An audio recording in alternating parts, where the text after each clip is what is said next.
Welcome everyone to the February meeting of the Warren County Board of Supervisors. Please rise while Supervisor Driscoll leads us in the pledge to the flag. I pledge allegiance to the flag of the United States of America and to the republic for which it stands, one nation, under God, indivisible, with liberty and justice for all.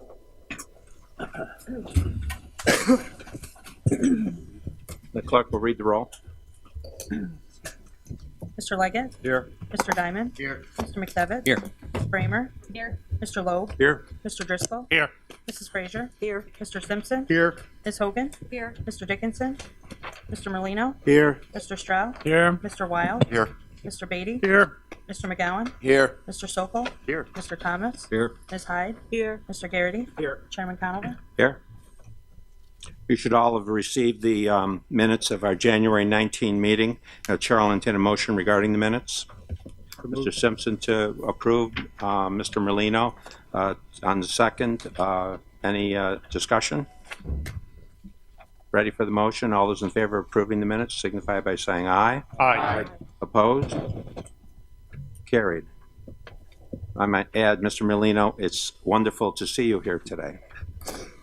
Well, Mr. Conover and my fellow supervisors, I just want to make a quick comment. I won't take too long. I know I scared all of you last week or the week before. I'm feeling better. I'm doing well.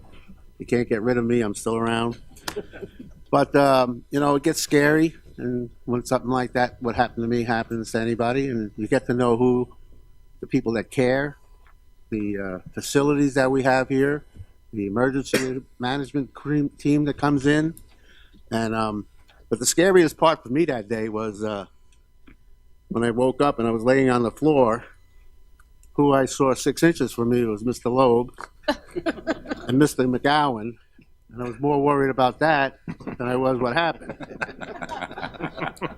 But they were trying to discuss if I needed mouth-to-mouth resuscitation, who was going to give it to me, the Republican or the Democrat. The final draw was Mr. Beatty come up, leaning down, put an aspirin under my tongue, told me to keep my mouth shut. And I heard him say as he was walking away, yeah, he's one of the good old boys, he's doing well, let's get back to the meeting. So with that, and I want to thank personally a good friend of mine, Mr. Sokol, that stayed with me in the hospital until I had to finally throw him out so he can go to work. And the Bay Ridge EMS squad, phenomenal job. And our health and services downstairs came up, got rid of the supervisors from around me, and they started taking care of me. But I'm doing well, and I thank everybody for the emails and the letters and the phone calls. It was well appreciated. And thank you all. Thank you.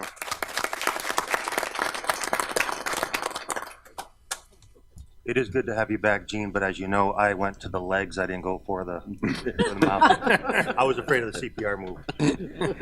All righty. Thank you, everyone. Thank you, Gene. And now, moving on with the agenda, Laura Calls. The floor is yours, Laura.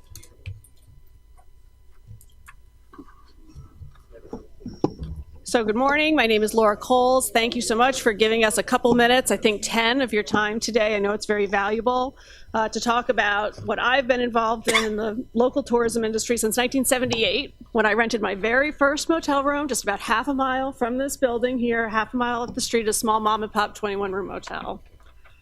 Thank you again. Also to all the business people throughout Warren County, from sports venues, retail, restaurants, entertainment, that are all focused on tourism and are committed to expanding the tourism economy and help provide input for this presentation today. Special thanks to Deb Eves from the North Creek Chamber, John Carr, Adirondack Brewery and Retail Ventures in Queensbury, Eric Unkoff from the Shirt Factory in Glens Falls, Tyler Herrick from the Queensbury Hotel in Glens Falls, and Jim Ferris out of Queensbury as well. But at the end of the day, here's a challenge we all face, right? Families, local businesses, and you, the supervisors, trying to balance the budget. How to find enough money in our budgets to pay for everything, and where is that money going to come from? The packet distributed includes some data and details of the vision for tourism that we've been working to develop with many of you for over the last 3 years. As a community, for all of us, we are so fortunate to have tourism as the second largest economic driver in our county, to be available to be a significant part of the solution to our question. Right now, 6,500 year-round jobs are directly tied to tourism, for a total of 9,300 direct and indirect jobs. In fact, 19% of the residents of the county have employment tied to tourism. And that tourism employment is $283 million in payroll. And every Warren County household sees a benefit of $2,500 reduction in their tax burden every year as a result of tourism. The tourists that visit Warren County spend $578 million in our region while here, which contributes to local taxes to the tune of at least $41 million, or 27% of Warren County's 2018 budget of $153 million. But tourism is competitive, regionally, nationally, worldwide. And if you look across the state by region from the latest available data, and that's in your packet, tourism is growing. Central New York tourism spending grew by 135 million, Niagara Falls 86 million, Catskills 62 million, Finger Lakes 61 million, Capital Saratoga region 43 million. In the Adirondack region, we grew by 45 million. 30 million of that came from Essex County, 7 million from Warren County, and the balance from the other counties that make up the Adirondacks. So even though Warren County tourism saw spending grow by 1.3%, an occupancy tax by 135 for that most recently available data, there are some confusing signs appearing in the business data that we look at as business owners. Retail at the outlets is struggling.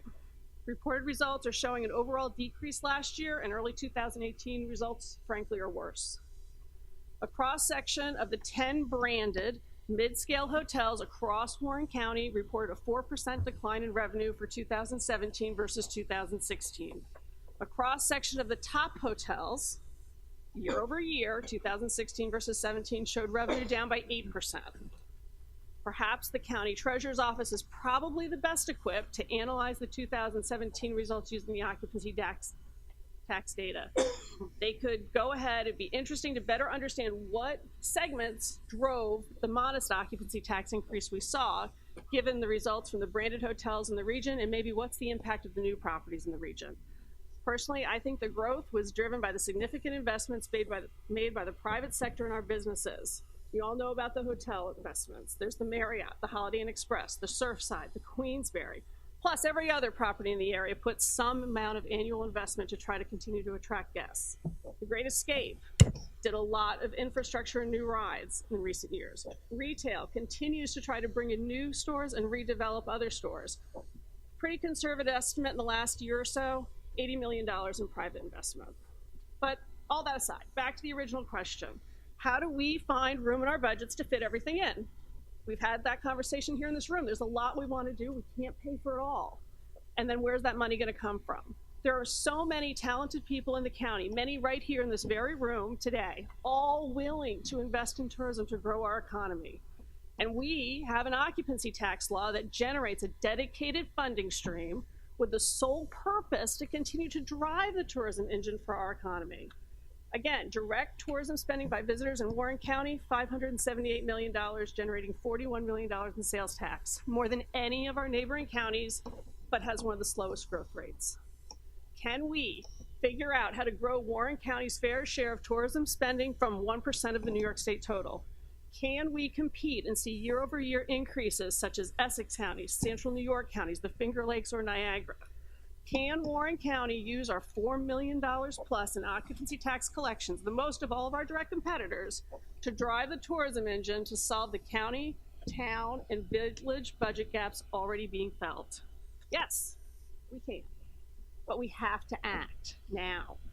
The generally accepted best practice to promote tourism is the utilization of a Convention Visitors Bureau, CVB, or direct marketing organization, DMO. All of our competing tourism-driven economies in New York State utilize this model.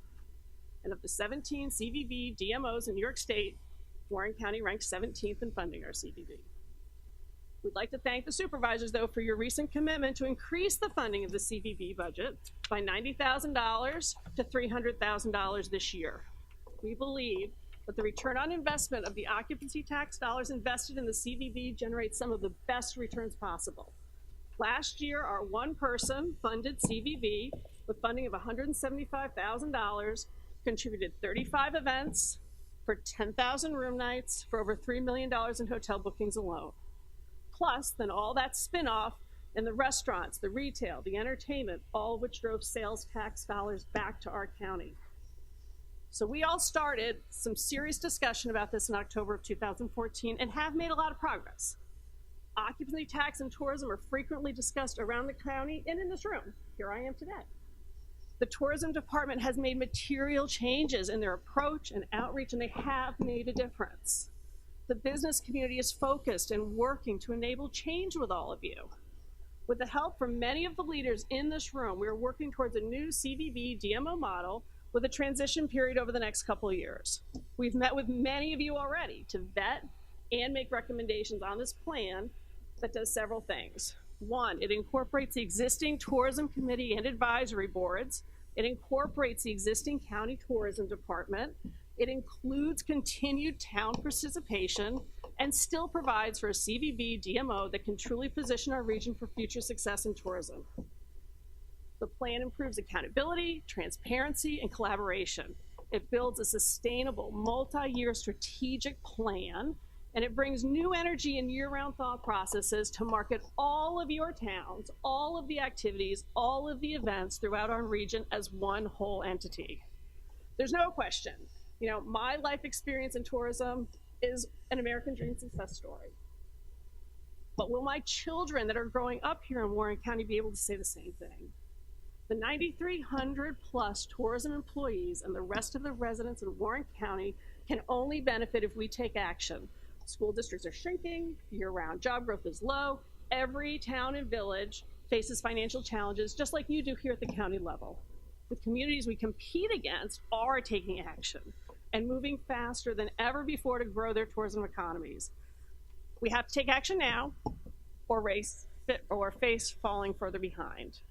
For our last couple minutes, Frank is asked to give you a brief overview with a little bit more detail on that plan. But that said, I and many of your constituents are ready to meet with you at any time to discuss how, specifically, the CVB DMO plan for tourism relates to your towns and how it will help both your towns and the county as a whole in more detail at your convenience. Thank you. You're welcome. And without objection, Mr. Deacon. Frank? Sure. Thank you, Chairman. Just a second here. I hope Laura went through a lot of numbers. We gave you a pack that has those in them. I think the big takeaways, first, I hope everybody agrees tourism is a wonderful thing in our community. We believe from the business community that we've made a lot of progress since 2014. Supervisor Molina, who's here, Supervisor Dickinson, Conover, Supervisor Garrity in particular, have all been meeting with us and working with us quite hard to try to gain a common understanding of what we should be doing and where we should be going. We have a great opportunity here, but as Laura said, we are in a competing marketplace. Shocking to me was to see Central New York's growth in tourism-based spending, $165 million it went up. Our region, 45, 30 of which was in Essex County. So it's not that we're doing a bad job. If anybody thinks that our mission is to say we're doing bad, we're not. That's not the point here. What we're trying to help with education and data is to show where we fit in the competitive landscape. And our concern, as Laura ran through some numbers with regard to the hotels and how some of the bigger chains are doing. So we're not in the mom and pop space here. We're in the mid-tier and top-tier properties. There's some warning signals there. The retail outlets are throwing out warning signals. We think we live on top of a gold mine here. Our ask is that we work together to try to figure out what do we do with the over $4 million that we collect in occupancy tax, which, by the way, is the #1 in the state. We collect more occupancy tax than some states in the United States in this county. So we sit in a very weird place in that we collect a lot because people naturally are coming here. The concern that we have is over time they will naturally find another place to go, like Central New York, Niagara, the Finger Lakes region. So when we think about our ask here is that we continue to work together. We believe that we are, by the way. So the ask is that we continue to do that. Let's sit down together. Let's get our heads around data. Is it fact or fiction? Are they sending out warning signs, or are they sending out positive notes that we should reinforce and do more of? We're not sure. We think they're warning signs, but we could be wrong. So, but sitting down, we need Mike's help on that. We need the county's supervisor's support, of course, for that, to drill into this and see where we really sit. The CVB, for many of you, we worry you think it's a threat. You think it's a Lake George-centric thing that forgets the rest of the county. It isn't that. In fact, if it was that, the CVB would fail. What are you going to do last year? Roll back the clock last year in February of 2017 in Lake George. If you ran your snowmobile on the lake, it better have floats, right? The lake wasn't frozen, wouldn't work, right? So, and the BBG&G study told us the strength of our region is the entire county, end to end. That's why from the Business Association, we've been reaching as far to the south and north as we can. We want more help, obviously, and our perspective is a fully functioning CVB working in conjunction with the county, with funding, adequate funding, of course, can lead us to a series of strategic steps and actions that lead us forward as a community, not just the Lake George versus Glens Falls or Queensbury, or pick your favorite targets. That's not the goal. We all know the whole, if we can rise the entire tide, all ships will float. That's the goal here. So, supervisors, thank you for the time. We appreciate it, and we look forward to spending as much time with you as you are interested in. Thank you. Thank you, Frank. Now we have Caitlin Wargo with the Adirondack North Country Association. Good morning, Caitlin. How are you this morning? Absolutely, go right ahead. Good morning, and thanks so much for having us here. I'm Caitlin Wargo with the Adirondack North Country Association, also called ANCA, and my colleague Jake Vetty-Volrath. And we are here first and foremost to thank you for your long-standing support of our work.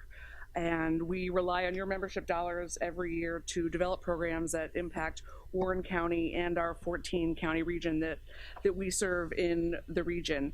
We are a nonprofit. We're based in Saranac Lake, but we do serve 14 counties, and those membership dollars are leveraged with other philanthropic dollars, with grant money, to around $1.2 million operating budget.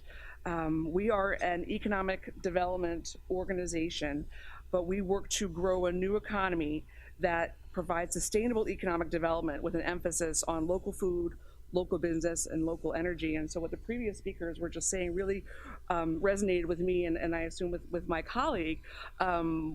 We don't work specifically in Warren County, but what we do complements very much the work that is going on here. So the first example that I had for projects we've been doing in Warren County actually ties in nicely with the tourism aspects. We are a convener. We are a nonpartisan organization. We have a lot of partners, and we see important conversations that need to happen in the region, and we are well suited to bring people together. So our energy conference has been going on for 5 years. Clean energy economy is the fastest growing economy in New York State and the nation. And that conference we held in Glens Falls this past fall. We had almost 200 people come. The estimated impact of that conference in the county was between $45,000 and $50,000. Now, when we build our strong local economies, including a local energy economy, what we see that as doing is circulating more of those dollars in the region. We stabilize our communities, so when a big employer moves in or out, we still have quality family sustaining jobs in the region. And it creates vibrant main streets. We work with a lot of artisans, arts organizations, coffee shops, people who want to make their main streets vibrant so that when visitors come to our region, they like it and they want to come back. They want to bring their friends and family. They may want to stay here.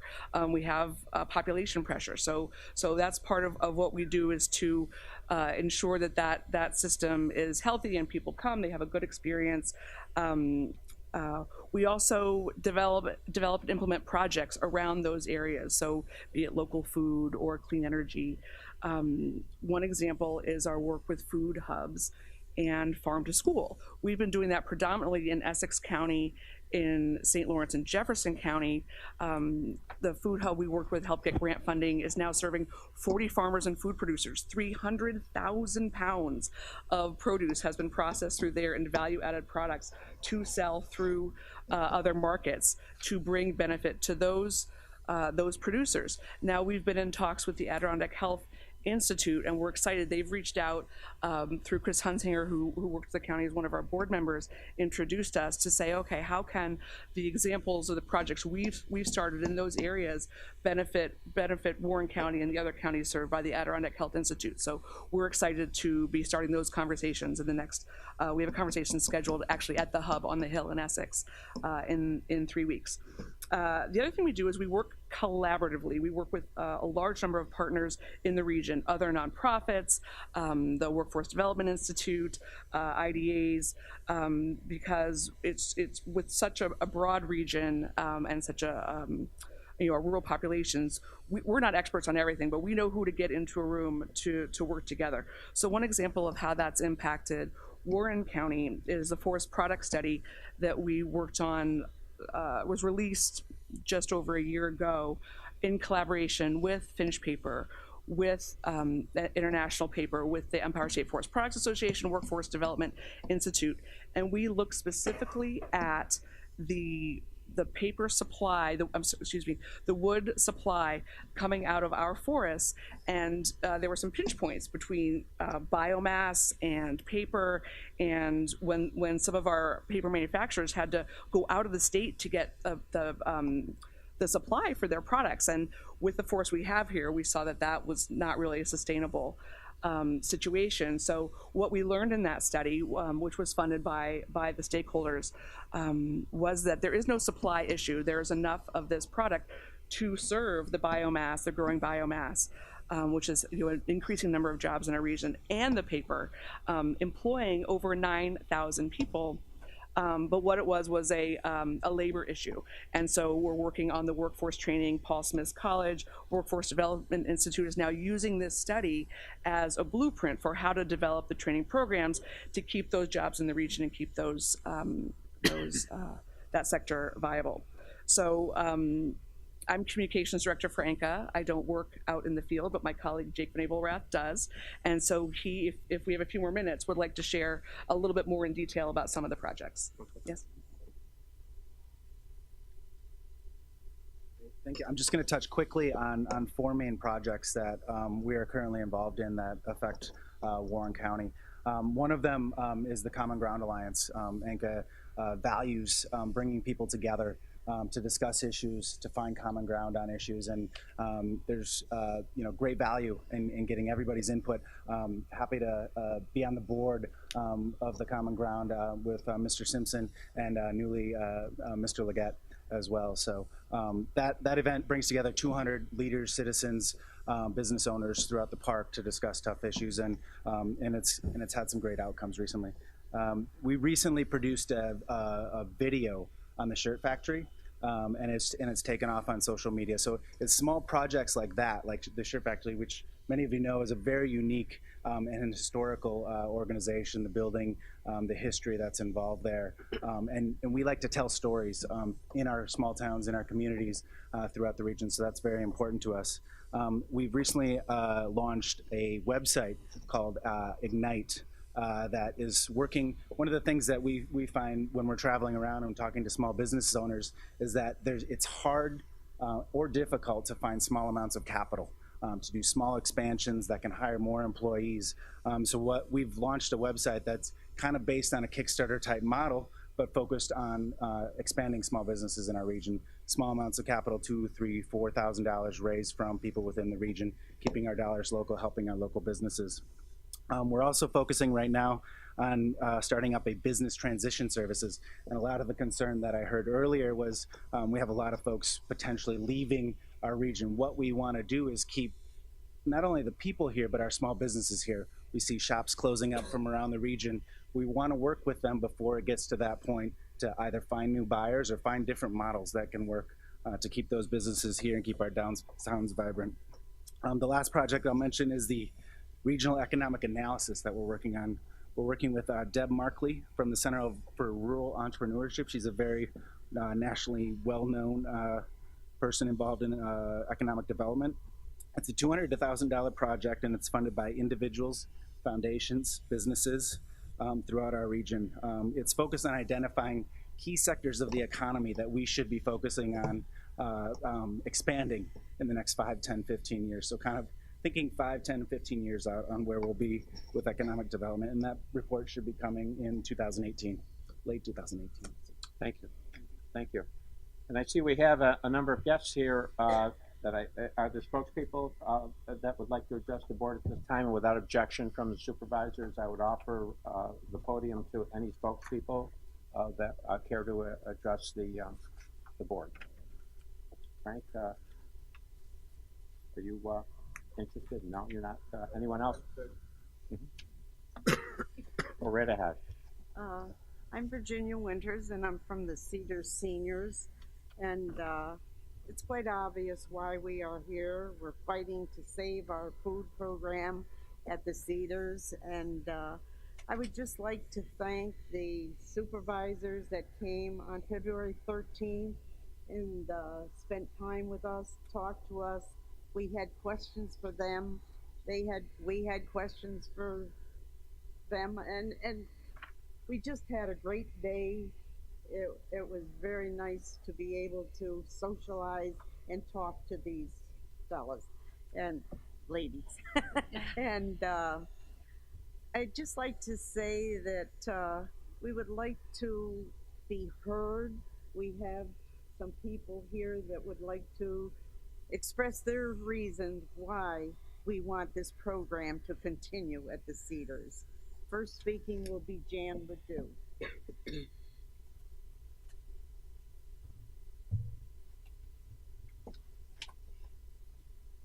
Good morning. My name is Janet LeDoux. I'm 75 years old, and I've lived in Warren County all my life. I have owned 4 homes during that time. I have always paid my taxes on time and without regret, and that's for 53 years as a homeowner. I am now living at the Cedars too. I can't maintain my house anymore. I like to walk over to Cedars one for lunch early because the kitchen staff are out there in the kitchen singing and laughing while they are working. The atmosphere is really a boost to my mood and my spirit. At my age, that's a plus. We are trying to do our part to help the cause. We have offered to pay a little more money for our meals, even though you must realize that's a very hardship for a lot of people. Some of the drivers have offered to give up the gas money, mileage money. What more can we do to help? What can you do to help us keep the meal site at the Cedars? What corners can you cut? I would like to end by saying how important the socialization is to seniors, and I think that Warren County taxpayers' money should stay in Warren County. Thank you. Thank you. Anyone else? Yes.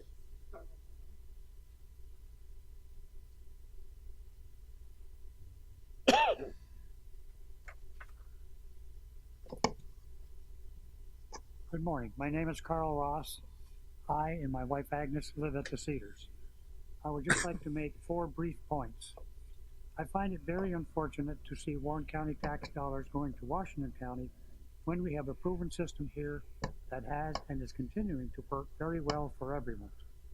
Another possibility is that some savings realized in the office for the aging department might possibly be picked up in another Warren County department in unemployment, medical benefits costs if our now fully employed workers cannot find employment.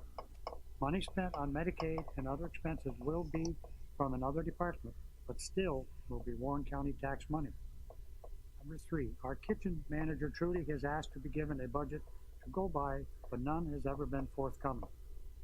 The news that a new 2-year contract between Warren County and the Cedars have been signed in December, which, if true, in my estimation, seems to negate this whole dilemma that we find ourselves dealing with. Thank you. You're welcome. Thank you. One more? Okay, very good. You could state your name, please. Good morning. My name is Lillian Finish. I've lived at Cedars going on 15 years. I've eaten downstairs a lot. These people are the most caring that I know. For example, there were twice that two ladies didn't show up. So Maggie went up to give their lunch and check on them. She found that they both were alive and called for help. So that shows how passionate these people are. If you close Cedars, we won't get that. They all care for us and treat us all alike. So please don't let them leave Cedars Kitchen. Thank you very much.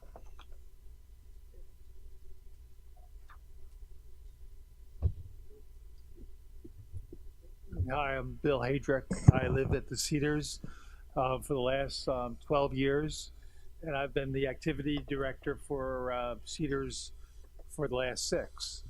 And I just wanted to say that the program works very well.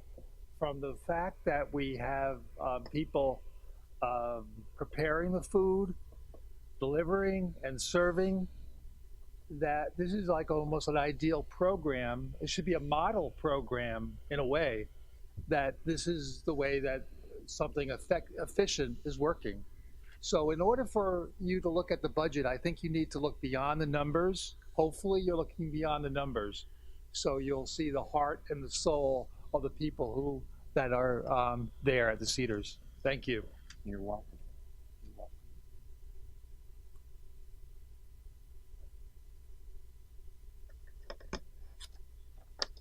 Thank you, Warren County Supervisors. My name is Pam Reed. I am a resident of Queensbury, and I am a senior. I would like to address the proposed cutbacks to the Warren County Meals on Wheels program.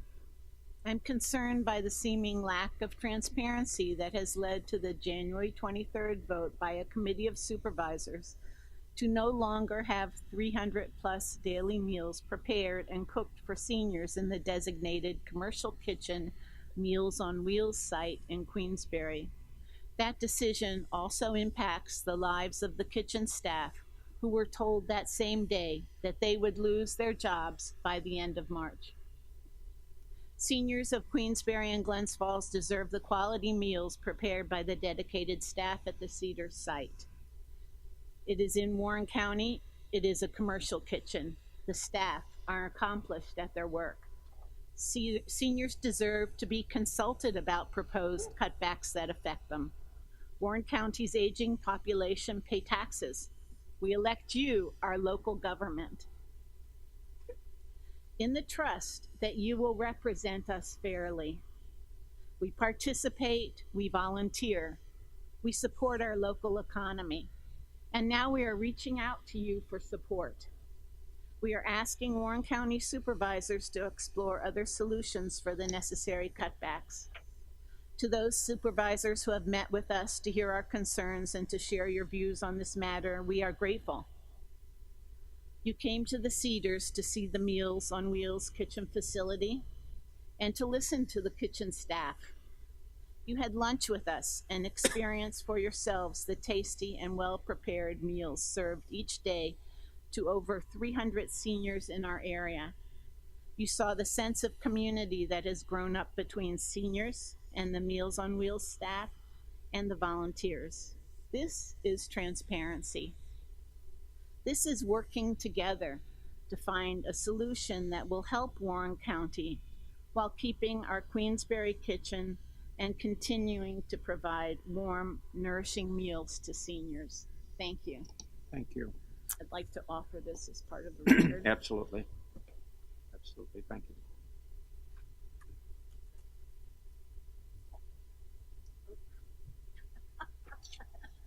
I'm Dian Collins. I'm a volunteer driver for Meals on Wheels.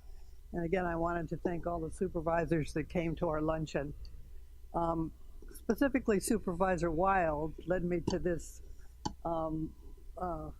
speech that I wanted to give you and also give it to the secretary for your minutes. He took the time to go from table to table asking us what we would miss or what we like best about the program.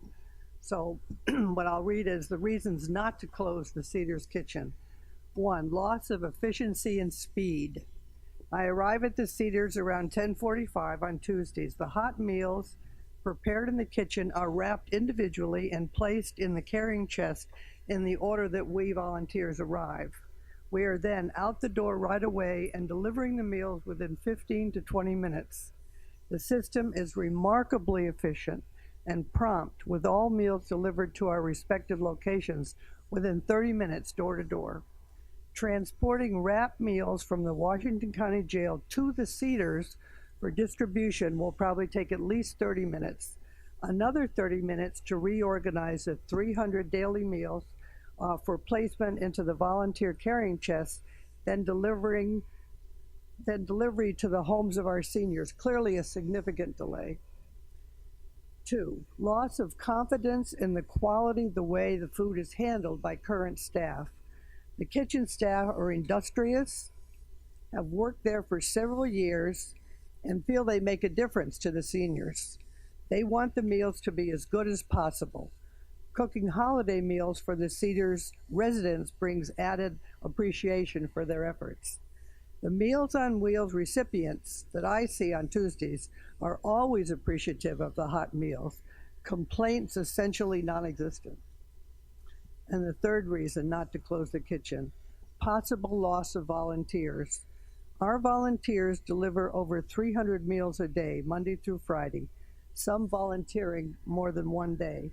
We share camaraderie with each other as well as with the program staff. Feeding our seniors efficiently relies on our teamwork.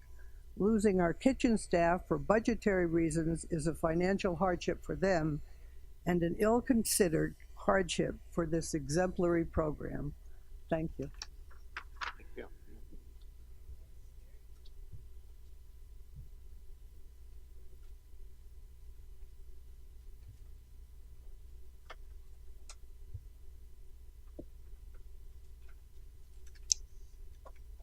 Good morning. My name is Seth Griffin, and I'm a resident of Cedars and Evergreen Lane. What I have to say is a recent quote in the Poll-Star stated, the Poll-Star article says Cedars 300 meals a day could be taken over by the Washington County without the need to hire extra help or to receive or to pay overtime to prepare these. How can this be possible, we ask? It is my hope meals continue to be provided by the senior with the good service they are providing right now. Thank you for your time. Thank you. Thank you.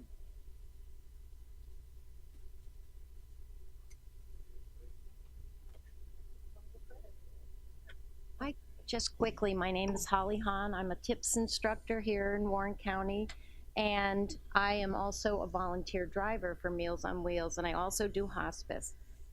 I just want to say, being in the restaurant business my entire life, for over 50 years, that I can tell you the quality will not be the same if it's transported from one place to another. The other thing I see is the camaraderie between the kitchen and the dining room. Some people, they don't get to go out to restaurants anymore. And this is, you guys had the meal. It was not bad at all. It was good. The chicken and the potatoes, and it was very good. And I'd hate to see them lose that. It's very important when we get older to have this that we can't get out. And the shut-ins, if you people only could see what we see, and they just love the meals and it makes them happy. Thank you. Thank you.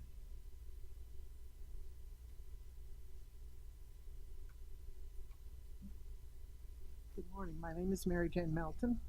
I also live at the Cedars. I've only been there 2.5 years, but what I'd like to address some important aspects of the Meals on Wheels program. Yes, we receive well-balanced and flavorful meals Monday through Friday. This is the main meal of the day for many of the people that are receiving these meals, and some might not have a meal as good as that. The kitchen staff also prepares special meals on holidays like Easter, St. Patrick's Day, Thanksgiving, and Christmas. They put their all into these to make these meals on the holidays and make it brighter for all the people that are taking those meals. To take these away, it certainly wouldn't be as enjoyable as these people make it for us. Do you really want to take this away from us? It's a question well asked. Socialization is a very important part of this program. We talk to each other, we hear wonderful stories, some great jokes. The interaction is too very important. Without this camaraderie, people become lonely and even get depressed. Not a good situation. Do you really want this for your seniors? Excuse me. Safety is a very important part of this whole program. The volunteers that deliver these meals do kind of a spot check when they go in. They don't search the whole apartment, no, but they just look around. They might find something that they feel would make these people at risk. So they go back and they report this to appropriate people. The staff in the Cedars Kitchen do a wonderful job. It is a very successful program. Great meals, socialization opportunities, and safety are all parts of this at the Cedars. Do you really feel this should be taken away? We do not. Please reconsider this. There's an age-old saying, if it's not broken, don't fix it.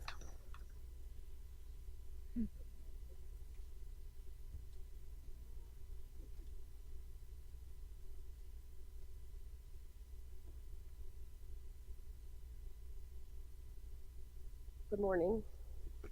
My name is Trudy Lapis, and I am the food manager at the Cedars Meal Site. I've been in the food business since 1985. I joined the U.S. Army as a hospital food service specialist. I know my job, and I know it well. I wish I could get a chance to try to save money for the county. I was never asked, Trudy, what can you do to try to save money? Well, immediately, once I found out that we were all losing our jobs because of money, because I had no idea that was an issue, I did get rid of a knife service that we had. They came once a month and sharpened our knives and our slicer. The employees never had sharp knives. The slicer had a chip in it for years. They were ecstatic when they had nice knives to work with. I paid $30 a month for it, so I got rid of that. It's not a lot of money, but it's $300-something a year. Also, I could maybe check with Warrensburg Laundry, see about doing laundry service instead of buying the throwaway towels that we use. You know, I could see how much that would cost to use the regular towels, have the laundry pick it up, bring it, wash it, and come back. I could do a comparison with that to see if I could save money there. We could make our own gravy and not add salt instead of buying sodium-free gravy. That costs $700 for 3 boxes, and there's only like 4 bags in a box. I could also speak with a dietitian, maybe work with her, and maybe not have such high-end items on so often. Like beef stew, it's pretty expensive. It pays like $700 for one for everybody. You know, maybe not have that on so much. I think that we could try, at least please let me try to save money, to save people 7 jobs. I go in at 7, I get 30 to 50 calls a day between 7 and 2 from clients. I've never met some of these clients, but I know them, they know me. Sometimes they just talk to me. Who's gonna take all these calls? Like they call and say, I have a doctor's appointment, Trudy, I'm not gonna be there. So I take them off. Or they're in the hospital, I take them off, and then they call, and you know, I don't know who's gonna do that when they only work 30 hours a week. I don't see that happening. And Rachel Ray, I don't know if you guys know this, but she donates dog and cat food to us.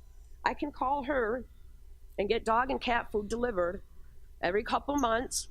These volunteers deliver this dog and cat food to these clients, and they are very appreciative. Is Washington County gonna do that? Probably not. Let me see. I don't know what else to say. I love these guys. I love the staff I work with. We get along great. We're a family. I don't want to lose my job. I don't want them to lose their job. And just please, I'm asking you to please give me a chance to try to save some money. And I'll work with anybody. Just don't take our jobs, please. Thank you.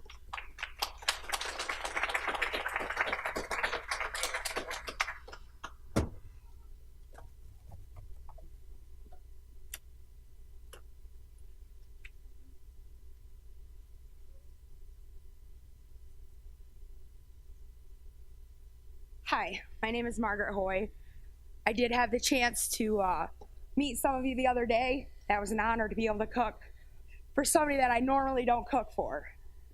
I heard a few comments that were made that, oh, these people eat like kings. And I want to let you know, I run off the same bidding system as your Warren County Jail. So if you feel like your inmates eat like kings, that's your bidding system that you've set up for me. The reason the food was so enjoyable and that you had such an excellent time is because of the years' experience and the dedication that has been put in. Now, I'm not up here to badmouth anybody, although I've been badmouthed, my site has been badmouthed to these supervisors in this very room. I feel like in a situation like this, it should not be attack and tear down. It should be work together to save what we have. These people behind me may be taxpayers for you and clients for the Office of the Aging. These are my family. I know every single one of these people by name. I've shared their joys. I've been there to hug them and through their losses. This is not about saving a job, because I don't know if the Board of Supervisors is aware, but we are unionized. We are in the union. And there will be trickle-down effects throughout this whole program, because I am not ready to walk away from the seniors in what I do. So I understand that the representative from Lake Luzerne is here. There is a bumping system within this county, and although I don't want to work for any other seniors but the ones I take care of now, I will not give up on this program, and I will not be that easy to get rid of. Please take a look. There's got to be other things that can be done. I've worked here for 13 years. I have grown up with these people. Everybody has issues inside their own companies. I'm sure as Board of Supervisors, you have had times where you all do not agree. That is the beauty of this country. We don't all have to agree on something.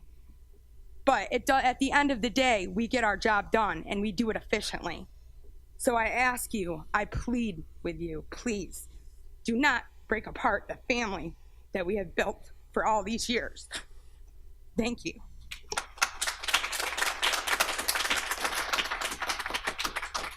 Thank you. Mr. Whitehead, sure, of course. I would just like to remind the board that I would hope that they wouldn't take further services away from the seniors, as they did a few years ago with Westmount. These are people that have paid taxes all their lives. I think they're deserving of some respect. I think that, we were supposed to save $1 million a year, I was told, selling Westmount. I haven't seen that happen. We took another $1 million loss this year based on billings that we never submitted. It might have been a management problem more than anything else. But yet we went from a 4-star facility that our seniors could look to going to a 1-star facility that nobody's going to want to go to. We knew it at that time, what the proposed operator's record was, and he certainly has not improved it over the years. We went from 4 stars down to 1 star, and I just want you to consider that, and I hope you make a better decision today than you made 2 years ago. Thank you.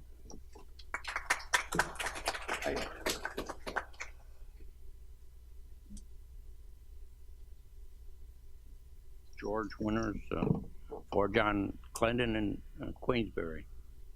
I just want to thank you for letting me speak today. And I can look around this room and I'll say at least 90% of the people here are seniors. So this might be your spot, It's nothing to laugh at. These people deserve this. And my only question would be, how many other departments has dropped $150,000 from their program? That's another big question I have. Every time they want to save a little money, same way with selling Westmount. That didn't help the seniors. People loved it there. Now, I'm sure they don't now, but the only thing I'd like to say is these people deserve this. And I'm looking around the room, like I said. You got to look at yourselves. Can you do this to these people? That's my question. Thank you.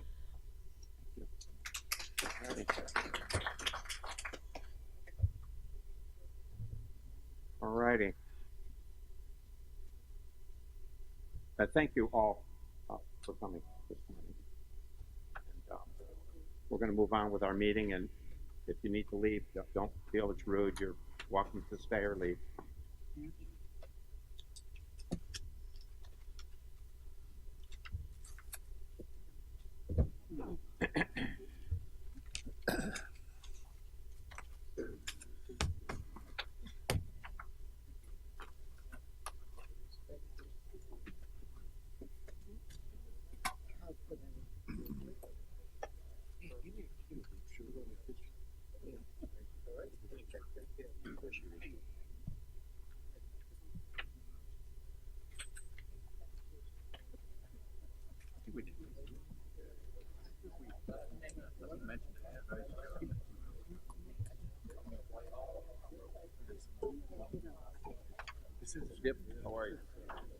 I want to thank all of you for listening to our rules and everything, so please decide. Thank you very much. Alrighty.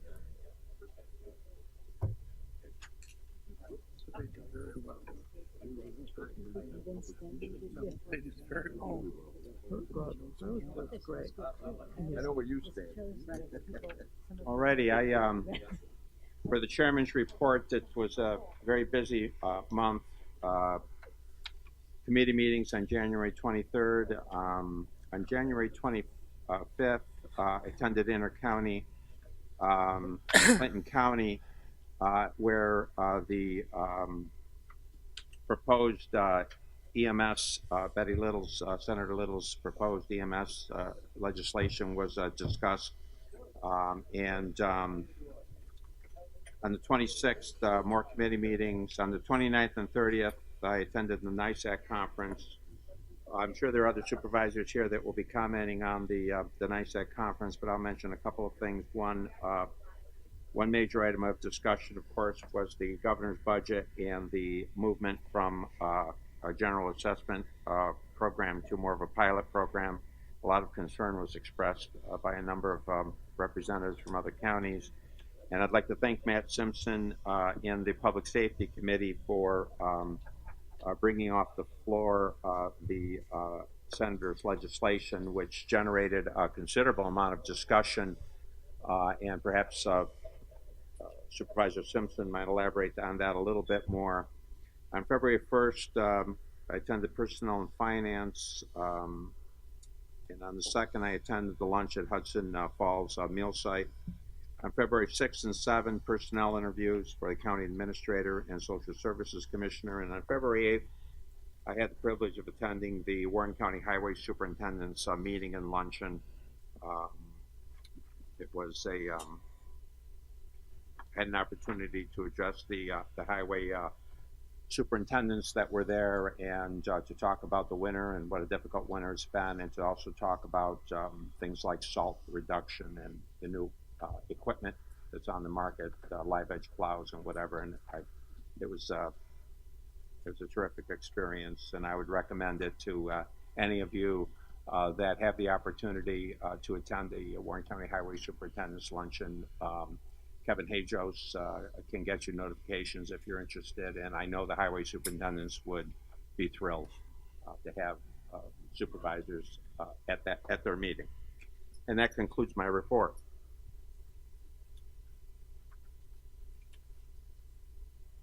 Report by committee chairman.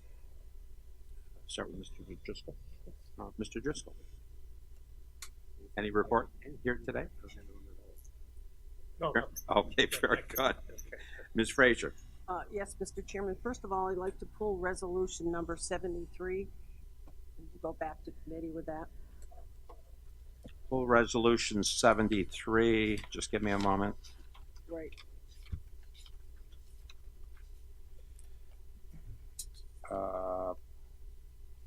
It's authorizing an agreement with Legal Aid Society.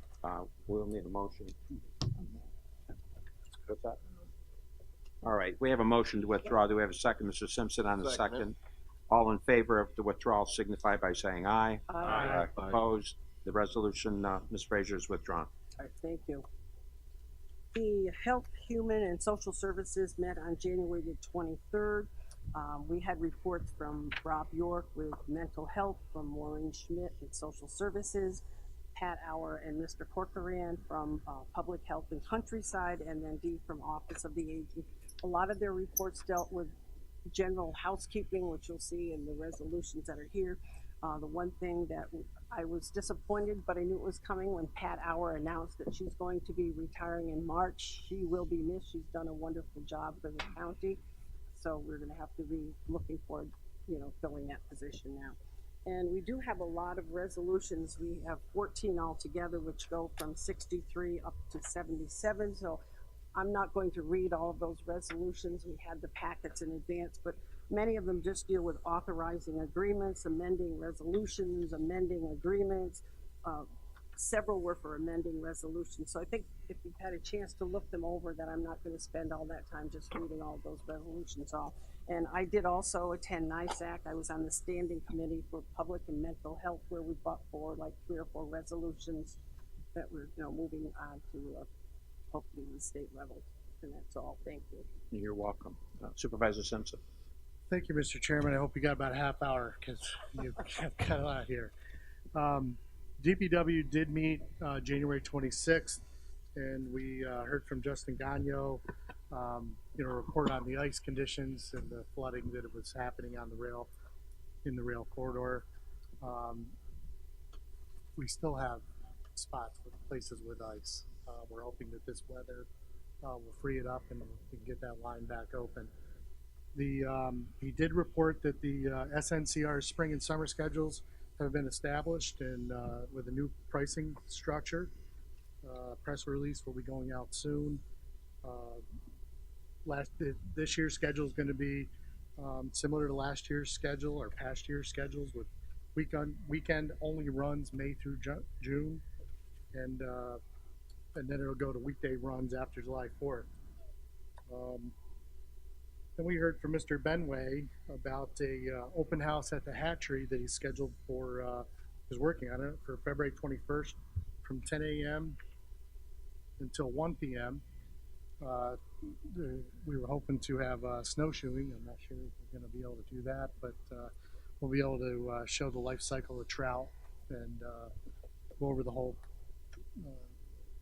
thing down there and do some demonstrations on fly tying, and it ties in with winter break from the schools.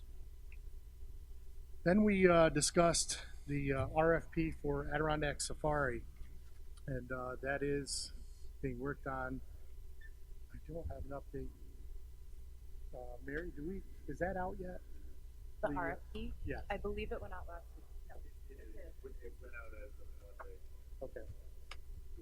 From that Monday or Tuesday. Okay. Thank you. So that's out. We're anxiously awaiting for that. It was a great thing last year having Adirondack Safari there. There was a lot of people, and they really enjoyed themselves in our county. When we were talking about the Adirondack Safari, it came up about the sewer line extension, the county project, the county home up to the Warrensburg sewer system, and it was suggested that we look into connecting the fairgrounds to the line. Now's the time to do it, to look through that and see if that's a possibility and what that would cost, so we could get that off of septic system. And we discussed Americade's proposal to use Westbrook parking lot for the $2,000 a day fee, which there's a resolution, which is resolution number 80 in your packets. We would like your support on that. We also have resolution 79 that came from committee for a contract with Clark Patterson Lee to increase the construction inspection services in connection with County Route 31 and County Route 13 bridge painting project. So while I'm still talking about that, on the last week, or when we had the snowstorm, I think that was the 7th or the 8th, we had at the request of Chairman Conover, with a discussion he had with DEC their legal counsel had a phone conference between our attorney and the state's attorney to just see what's going on, information sharing, you know, and kind of connect the county with the state. And so I just wanted to tell you that that happened. And there's, you know, they're there for any support that we may need, you know, going forward and looking at our corridor. So I'm starting the process and laying the groundwork so that we can actually work on, you know, fulfilling Chairman Conover's county address. So the next thing is I did attend NISAC, and Chairman Conover alluded to the EMS legislation that Senator Little has brought forth. I brought that up in committee, and there was a lot of conversation generated by it. There's similar counties that are in the same predicament that we are, dealing with the same issues, and it was a good, serious, thoughtful discussion, and I think that's going to be moving forward in the process there. I had 5 meetings yesterday, marathon day, 5 boards that I sit on, and 2 of those boards, the Local Government Review Board and the Adirondack Association of Towns and Villages, which I'm the president of, we, in the governor's executive budget, there's legislation talking about revisions to the 480A exemption, which deals with, you know, tax exemptions set up for if you take your forest land, put it into 480A exemption. Well, under 480B, they plan to lower the threshold, or I'm sorry, this was the, yeah, that's the Empire Forest for the Future initiative. They plan on lowering the threshold under 480B, and then 25 acres. The towns would be responsible for the first 1% of the exemption, which would put a burden, it's a tax shift onto the towns, counties, and school districts. We are totally opposed to that tax shift. We support the forestry initiative as far as you know, the exemptions. We think that working forest and plans for forest and open space are important, but we don't feel the towns should be flipping the bill for it. The state should make this whole.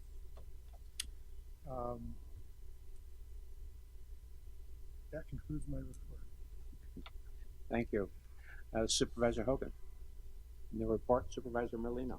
Thank you, Mr. Chairman. There's only 2 resolutions for tourism, 85, and that's the authorize the agreement with, excuse me, with the New York Welcomes. We've been doing that for years, and it's a good project, and I think we get a lot of support out of it.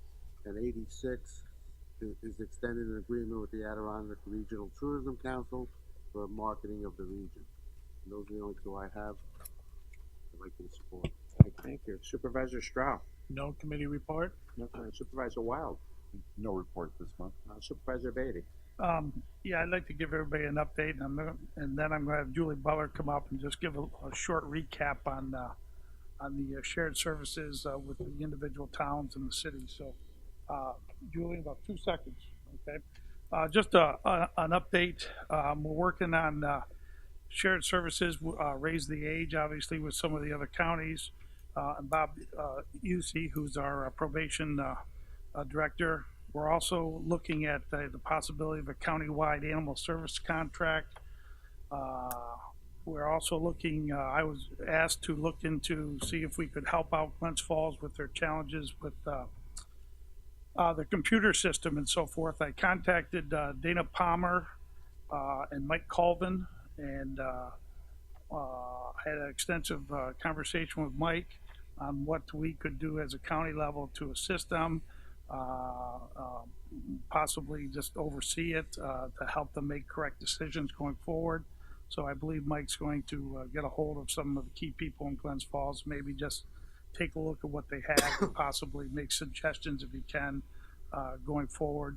So I thought I'd fill you up on that. And the last thing is we're also looking at possibly getting some of the fire districts that can participate in county purchasing on board.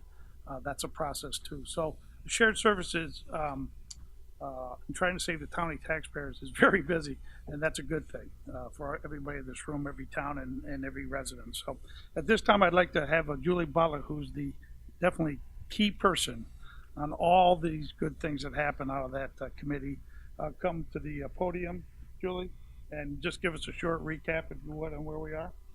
Thank you. Without going into too much detail, I did report to the committee that we had a projection for 2017 savings countywide of just over $27,000. That was for all the towns, the city, and the village. We exceeded that by 450%. Our savings were just shy of $130,000. So things are working. We talked about the challenges and what our office could do better.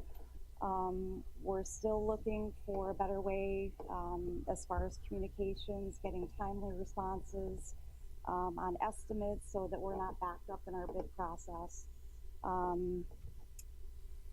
I also offer to come to the municipalities again to do training of new employees or a refresher for existing employees.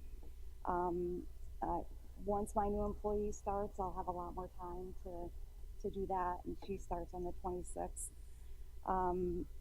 Just so everybody knows, the electronics recycling bid did go back out. There was a general consensus to rebid that. And I have started drafting the animal control, so that's in the process. That cover it? Yes, thank you, Julie. Thank you. That concludes my report. Thank you, Supervisor Beatty. Supervisor McGowan. Thank you, Mr. Chairman. I've been thinking about on my report. I don't really have a lengthy one, and the only thing I could come up with in my first 43 days and coming up with my first report is, wow. I want to thank all of the supervisors and the chairman and our and Ron Connor especially and Kevin for all their help in helping me find the ground that I'm standing on. It's really been an interesting 43 days, and I'm starting to feel comfortable. So that is the conclusion of my report, and look forward to next month's. Supervisor Sokol. Don't get too comfortable. Supervisor Simpson. Oh, I'm sorry. Oh, I just wanted to get your attention. I wanted to clarify, with those 5 meetings, I've got some of my information that I needed to clarify. Sure. On the 2 resolutions. Without objection, Mr. Sokol.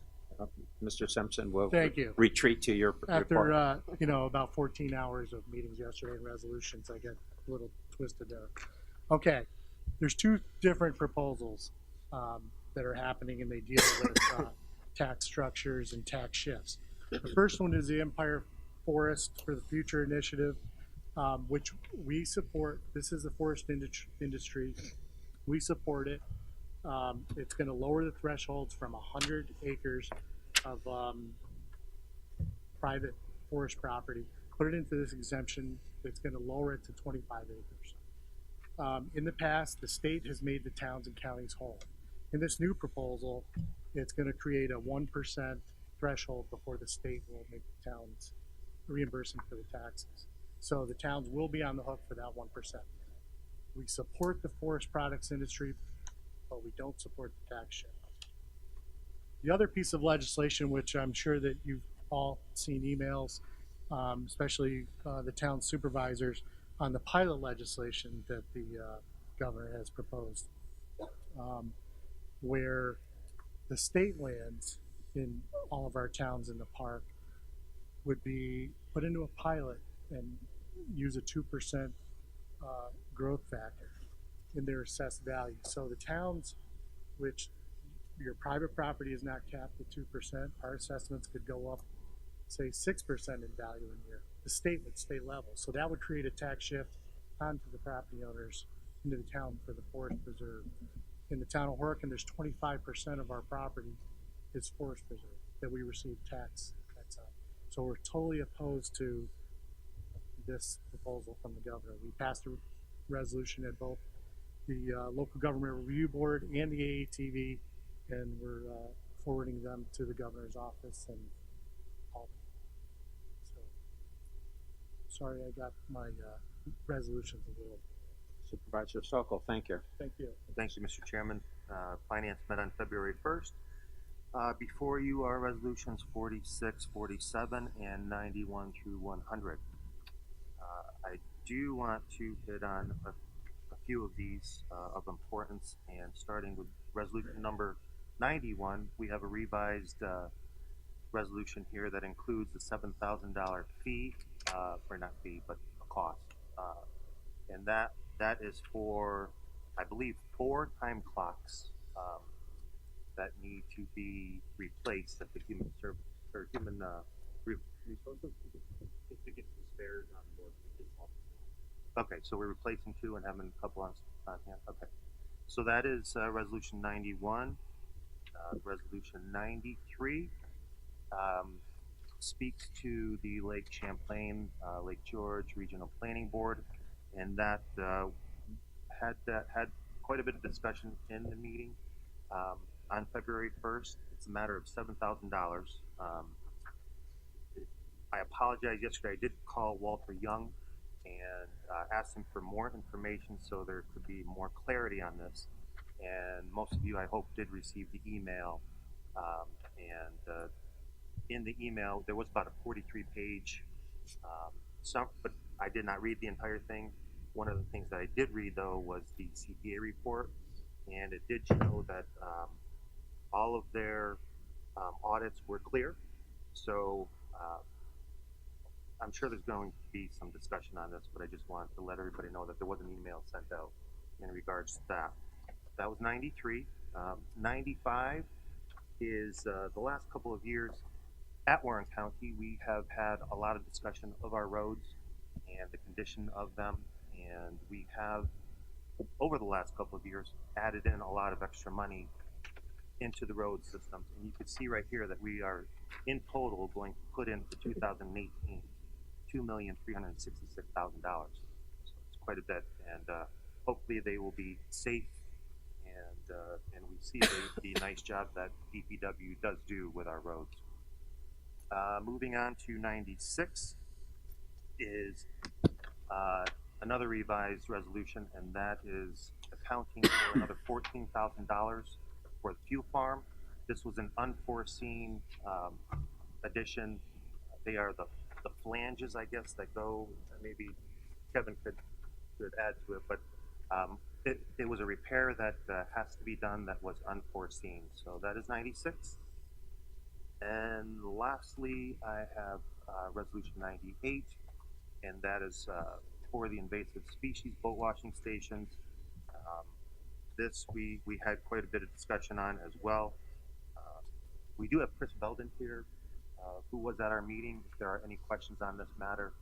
But that is my report, and with our treasurer Swan being under some hospitalization, he does not have a report this month, so he will get in touch with us next month to report. And that is all I have. Thank you. Supervisor Thomas. Thank you, Mr. Chairman. The only thing I'm going to report on is the NISAC meeting that I attended. I sat on the Standing Committee on Economic Development, the Environment and Rural Affairs. There was 5 resolutions that were presented to the committee. One of them was to do with waste paint. One was to do with investing in shovel-ready and market-ready sites.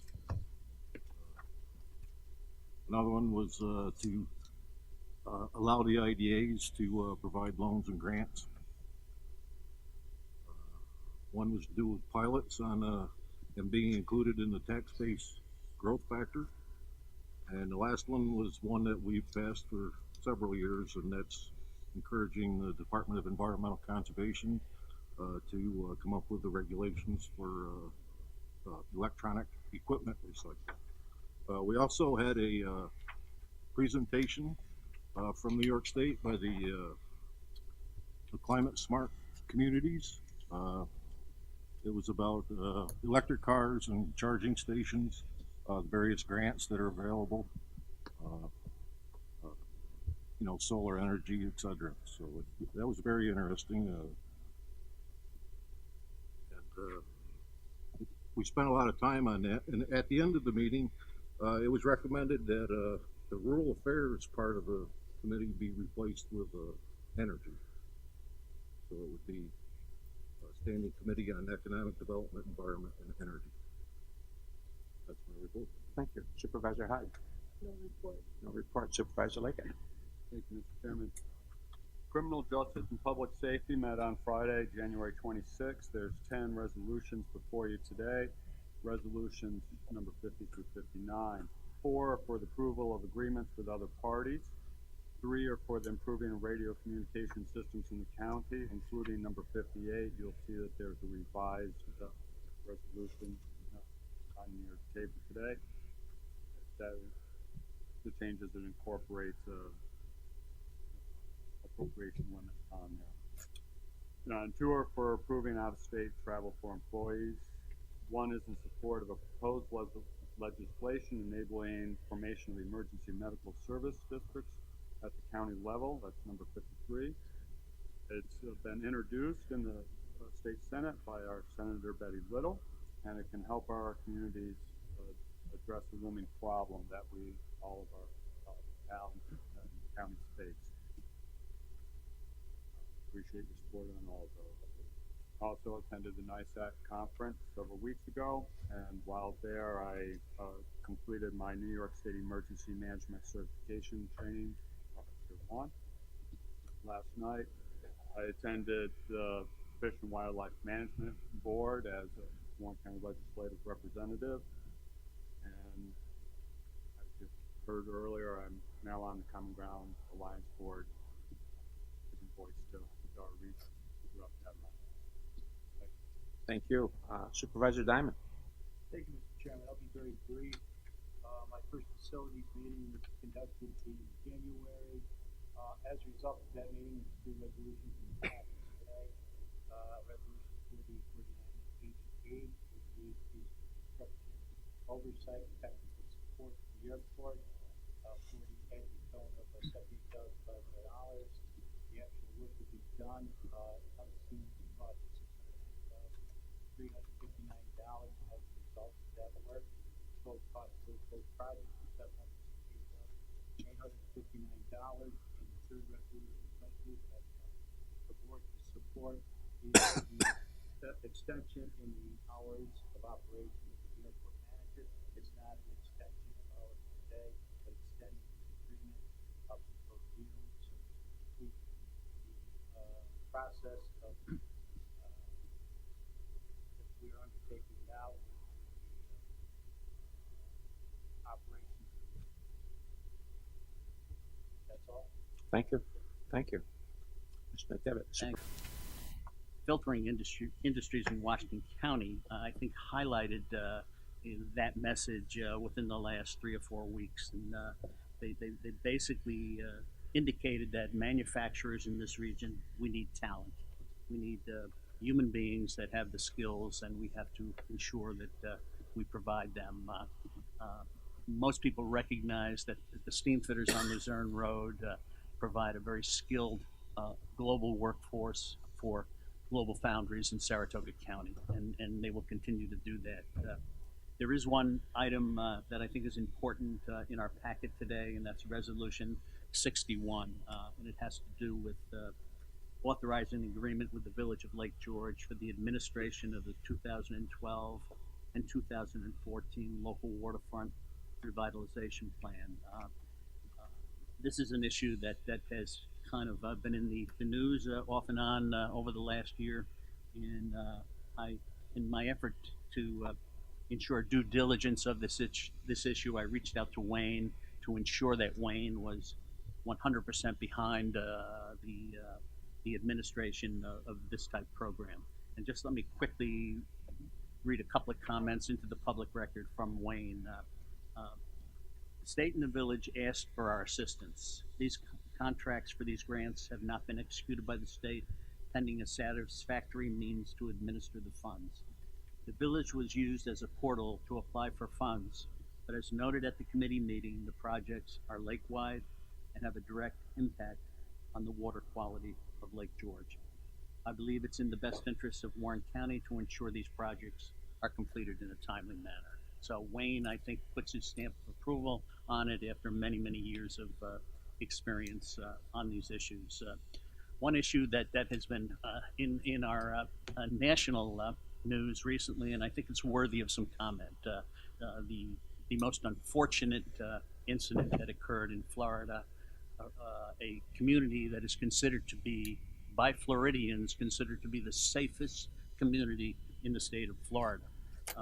And it really, listening and reading about some of this information, some of the more overworked phrases in our country today from politicians, and that being politicians in Washington, they all say to the parents and the grandparents, grieving parents and grandparents, you have our thoughts and our prayers. People today are looking for more than thoughts and prayers. The God that I talk to thinks that's a very overworked expression. He or she is looking for solutions, okay? A solution to background checks, a solution to ensure adequate mental health funding, and someone to take a control of assault weapons in this country. The assault weapons in this country were banned up until 1994. They were banned for 10 years. So we have got to get a handle in this country. Enough of the thoughts and the prayers. We need a solution. We need courageous politicians to stand up and take a stand. Thank you. Thank you. Supervisor Bram. Thank you. Wow. Well, to follow that, which I very heartily agree with, I attended NISAC as well, New York State Association of Counties Conference, and I was also in attendance at the presentation on the clean energy communities, which I found very interesting as well, giving us information about how we can both save money, protect the environment, and create sustainable local economies like the ENCA presentation was talking about today. And I do want to report that working with Julie Butler and Frank Thomas, we are going to be putting out for bid for another hybrid vehicle in our fleet. And I want to report that the first one has been working out very well, and people on the staff are actually requesting to use that vehicle because it's such a nice vehicle to drive around. Also at NISAC, I am on the Women's Leadership Council, and we had a really interesting presentation of women there talking about leadership issues. So that was great. And in the absence of Chairman Dickinson, I'll report on the committee meeting that we had on January 26th of real property and environmental concerns. We continued our discussion about the plastic bag legislation, but we have not come to any conclusion. The state task force report came out right before that, so we're going to take a closer look at what that report said. And also we have for you a resolution 62 in the packet, and our real property director is here if there are any questions about that. Thank you. Thank you. Supervisor Lowe. Thank you, Mr. Chairman. Support Committee did meet in January. We have 4 resolutions, 81 through 84, which I would love you to all support.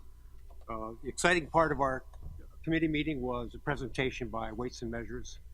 Weights and Measures is one of those departments that is kind of under the radar. You every day probably wonder, perhaps, who does that? Well, it's Weights and Measures. They take care of all the scales and measuring equipment that we as consumers benefit from on a daily basis. Supervisor Sokol mentioned that additional money is going to be spent on the roads in Warren County, and I fully appreciate that.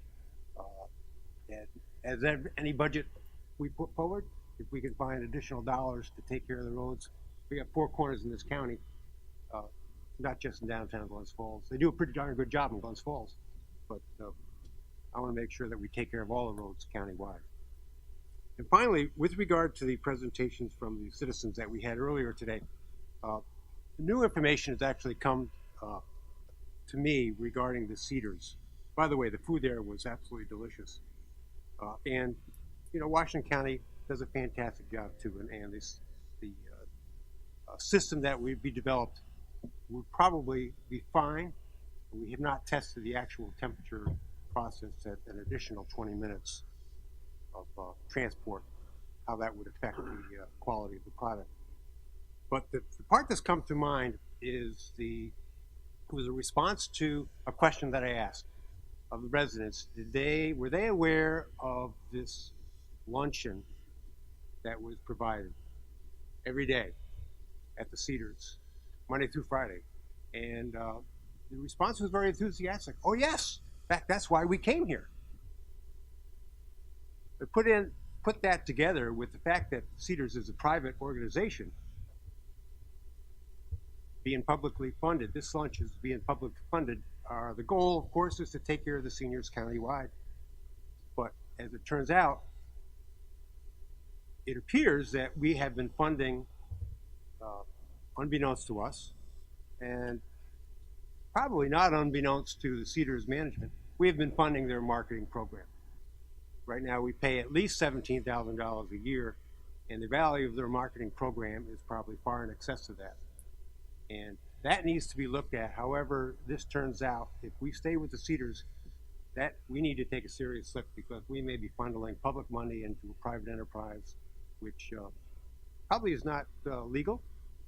And we may be asking, I think we should start talking about negotiating with the Cedars as far as probably $25,000, maybe $40,000 a year in compensation from them for the aid that we give them for their marketing program. Thank you.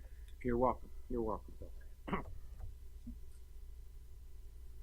Yep, absolutely. Okay. Report by the county administrator. Well, I'll do my committee report. Personnel chairman, we have 4 resolutions, 87 to 90 in your I'm sure you've all had time to read those. I'd just like to comment on shared services this past month, because of Julie's effort in rebidding out some of our chemicals for wastewater treatment and water. We found that one of our suppliers was charging us a fuel surcharge, and we saved an extra $640 just this week by finally getting the invoices adjusted down. So thanks to Julie and her efforts again on that. As far as administrator, had busy month with meetings, also attended NISAC. We are conducting interviews for county administrator's post, so I'm hoping this will be my next to the last meeting I'm sitting up here as the county administrator, and I get to go back like, hey, that's what I'm hoping. We're also conducting interviews for GSS position. And I'd also attended APA local government yesterday, an AATV meeting. Presentation was given on how by the assessors, some of the local assessors were there yesterday and talked about the taxing of state property, how it's done. There's a good presentation, Alexi, and we should make sure that you get a copy of that from, I think, Adirondack Action put it on, a lot of tables, a lot of charts on how state land is unevenly assessed across the Adirondack Park. And there are some towns who do a very good job assessing state land, and there are some towns in the park that are really on the low end of getting their fair share for assessing state land. So it was a very interesting presentation. A lot of good work's been put in on that. It doesn't just affect the localities, it affects the school districts too. So I think everybody, if you get a chance to look at it, it goes from Queensbury north to Clinton and Franklin County. That was very good. Also, today I'd like to recognize Doug David, 30 years of service in the Sheriff's Department. Doug is an investigator, does an excellent job. I'd also like to comment that the snowmobile races at the fairgrounds last weekend were very successful. Had a very good turnout. Luckily, the Lord gave us some snow the weeks before the races, but it was an excellent turnout. The parking lot was full. I know Sunday was a little less crowded because of the rain, but it was a good use of a county facility. It would sit idle all winter. So I think they want to come back. I did check with the promoter Monday, and he's very pleased and asked him if there was other things that the town or the county could do, and we're going to discuss that. And then last but not least, I'd like to publicly thank the governor on my behalf, and I think you would share my thanks with the governor. Cynthia and I both have had recent phone calls with the governor in person to talk about the ice jams on the Hudson River. He's been very engaged And when we went to NISAC, I went down to his reception, and again, I got to talk to him personally about the ice jams on the river. And the staff from the state, in his office, Secretary of State, the Deputy Secretary of State they call us almost daily, sometimes twice a day, with the concerns on the ice jam. So I don't often agree with the governor, but he's done an excellent job here, and he does take it personally, and he is trying to do what's best for us up here. So I want to make sure that gets in some articles, and I will get a hold of his staff and tell them also. And Cynthia, we agree? Yes, I do. We do agree. So, yeah. So it's not over. You know, the ice is still got to move, but they've done a good job. The state has been Johnny on the spot to try to get the roads open. So, thanks to him. And that's my report. Very good. Report of the county attorney? No report. Reading of communications. Report of criminal and family workloads for December 2017 from the Warren County Probation Department. Warren County Department of Weights and Measures monthly report for January 2018.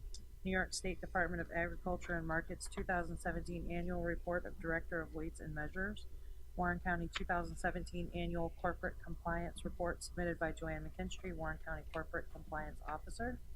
Capital District Regional Off-Check Betting Corp. December payment in the amount of $3,130. Copy of a petition addressed to Governor Andrew Cuomo, signed by many Warren County seniors, asking if the Cedars meal site be allowed to continue as a full working meal producing site. NISAC 2018 Legislative Conference Resolution Packet. Village of South Glens Falls notice of public hearing to review and consider the adoption of proposed local law number 1 of 2018, which is a local law to extend the term and duration of local law number 2 of 2017, which established a temporary moratorium on development approvals in the R2 and R2 overlay districts in the Village of South Glens Falls. That public hearing is to be held on March 7th, 2018 at 7 p.m. at the village offices located at 46 Saratoga Avenue, South Glens Falls, New York. And Washington County Board of Supervisors Resolution number 17 of 2018, appointing members to the counties of Warren and Washington Industrial Development Agency and Civic Development Corporation. Reading of resolution. Proposed resolution numbers 46 through 99 were mailed. Proposed resolution numbers 58, 87, 91, and 96 were amended after mailing. The revised resolutions were emailed to the board and posted to the county website. Copies of the revised resolutions are in your folders. A motion is needed to approve the amendments to resolution numbers 58, 87, 91, and 96 as presented. Do we have a motion? Mr. Simpson, Mr. Leggett on the second. All in favor? Aye. Opposed? Carried. Proposed resolution number 100 was approved after mailing. Copies were emailed to the board yesterday and posted to the county website. Printed copies are in your folders. A motion is needed to bring proposed resolution number 100 to the floor. We need a motion to bring 100 to the floor. Mr. Simpson again, Ms. Bramer on the second. Discussion? All in favor? Aye. Opposed? Carried. Now I'll open up to the public. Any public comments on any of the proposed resolutions before the board? Mr. Whitehead? Thank you, Mr. Chairman. I'd like to talk about the Lake Champlain Lake George Regional Planning Board, Resolution 93, and in particular the fact that the matter of $7,000 should be the very least of your worries. One thing that, you know, they do a lot of economic development work. They have a large portfolio of loans. What little information I've seen is that portfolio isn't doing very well. They lost $500,000 the last couple of years. A third of their loans are non-performing. There are a lot of issues, but quite truthfully, I haven't had the time to examine the material. That material, though I requested a month ago, still has not been sent to me. I understand that Mr. Young did send some stuff out to you yesterday, and then Amanda did send it out to the supervisors, and one supervisor was kind enough to pass it on to me last night, but honestly haven't had time to look through it in the detail that it deserves. Other similar organizations like Mr. Bartholomew's EDC, the LDC, the IDA, the CDC, the old alphabet soup of the economic development corporations are very different than this one from the standpoint that there is an organization called the Authority's Budget Office, which requires that they all submit reports on a system called Paris. They're all put online. They're reviewed by the Authority's Budget Office. When they find issues, they issue audits on them and try to bring them into compliance. This is not the case with this organization, Lake Champlain, Lake George Regional Planning Board. I have specifically asked the ABO if they offer any oversight, and they specifically told me no. The oversight, as it turns out, is here, and that's troubling.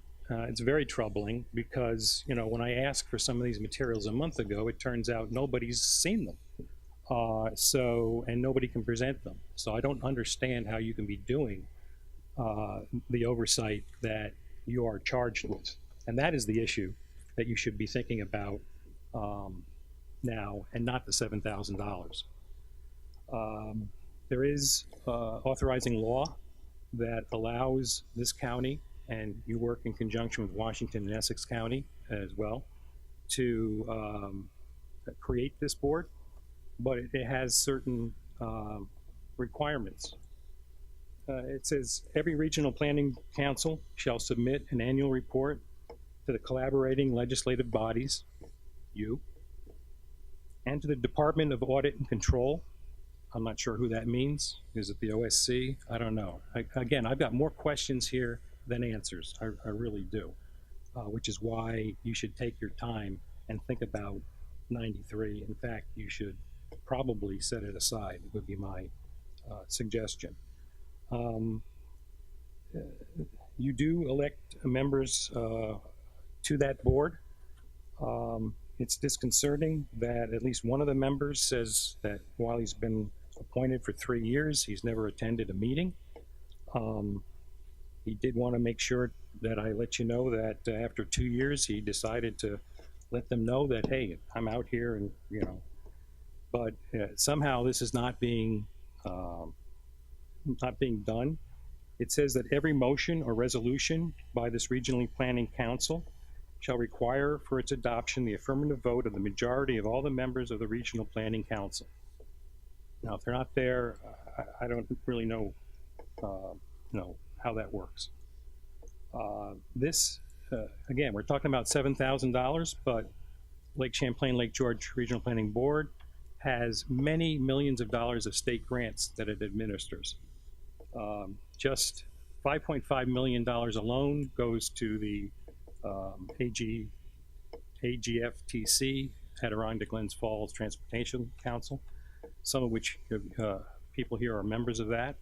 So you are, basically supervising yourself, but not supervising yourself. In addition to that state grant, which is, as I said, over $5 million, there are federal grants. They look like they come from HUD, that kind of thing, maybe $3 million there. A lot of that goes into this revolving loan deal, which, according to the audit that I read, this morning, as I'm looking at it, more than a third of the loans are considered non-performing, and that they're losing $500,000 that year, and then the previous year that they mentioned, they lost $500,000. Again, I didn't go through it all, but I think what you need to do is to take a step back, understand what your responsibilities are here, and act on your responsibilities. I mean, you have pledged to adhere to the laws of the state of New York. You do have those responsibilities, and you will be held accountable. One note of caution is that this is the very same organization that wrote a check to David Decker and why he was arrested a year ago based on that check. And, you're responsible for that organization who writes a check to somebody who's now being investigated pretty heavily, and that check is just the tip of the iceberg, I can guarantee you that.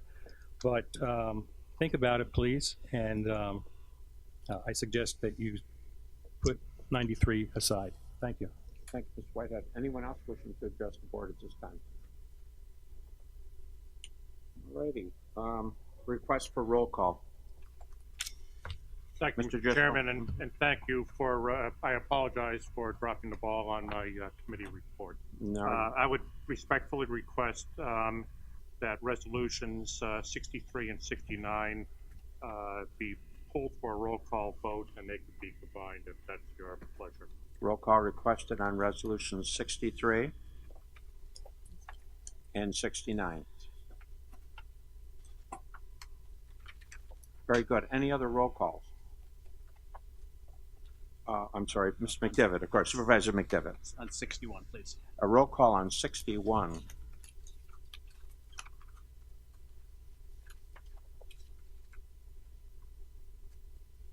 Any other roll calls? Mr. Beatty. Yeah, I'd like to table resolution 93. Can I get a second to? We have a motion to table resolution 93. Do we have a second to that motion? We do, Ms. Bramer. Motion to table takes precedent. Discussion ends. We'll try it with a show of hands. All those in favor of tabling resolution number 93 signify by raising their hands. Resolution is tabled. Opposed? Resolution is tabled. 93 is tabled.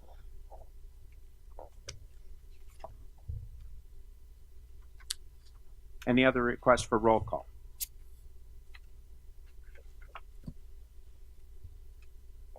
Discussion on resolutions. Does anyone wish to discuss any resolutions presently before us? Ms. Bramer? Thank you. On 84, the contract with Bartlett, Pontiff, Stewart, and Rhodes, I have a few questions I didn't get a chance to ask Mary beforehand, and I was hoping she could shed some light on exactly what is in that contract, because when we were in committee, my understanding was that it was related to labor services and the outstanding or remaining issues around Westmount. Correct. I'm looking in the body of the resolution, though, says it's also for general operations and general legal matters.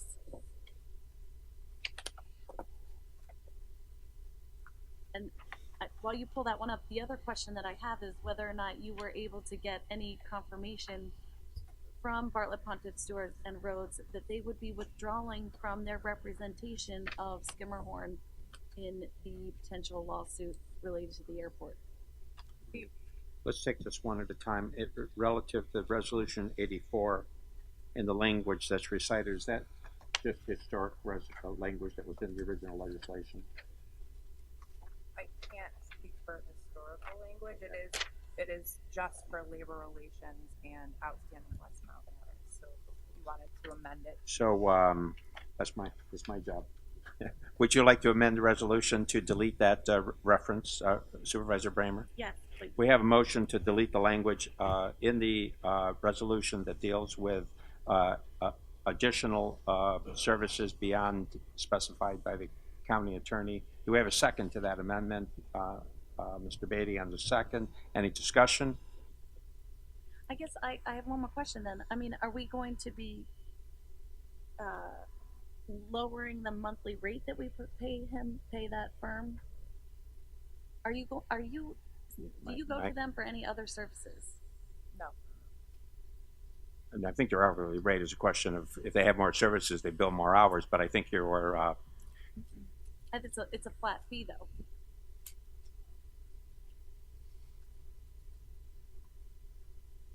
Yeah. Well, let's deal with the amendment first. All right. Let's deal with the amendment that's before us. Are ready to act on the amendment to delete the general specification? All those in favor of the amendment signify by saying aye. Aye. Opposed? Carried. Now on the matter of the does that lower the general fee? Mary, do you care to respond? It doesn't. We've only gone to them for labor matters in the past, so it's not like they've been doing anything extra, so I wouldn't lower the monthly fee. We're still getting a bill and seeing what they're I mean, why aren't we just paying them what they, well, I guess that could backfire too. Okay, thank you. All righty. We're satisfied? Mr. McGowan? Could I have my other question answered, please? On Oh, I 84? apologize. The only confirmation I got was a statement that, yes, they wrote a letter saying they were not going to represent Skimmerhorn Aviation, but they aren't allowed to share that letter with me because I'm not their client.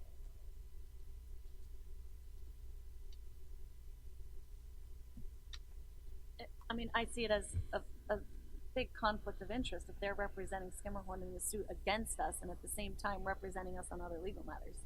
So I'm glad that they are at least giving you some indication they will not be doing that. You're welcome. Supervisor McGowan? Yes, I just had a question. Mary, thank you, Mr. Chairman. Mary, would it hurt to ask them to see if they would lower their costs since we've reduced the workload? Or We haven't reduced the workload. They'll get the exact same workload that they've always gotten.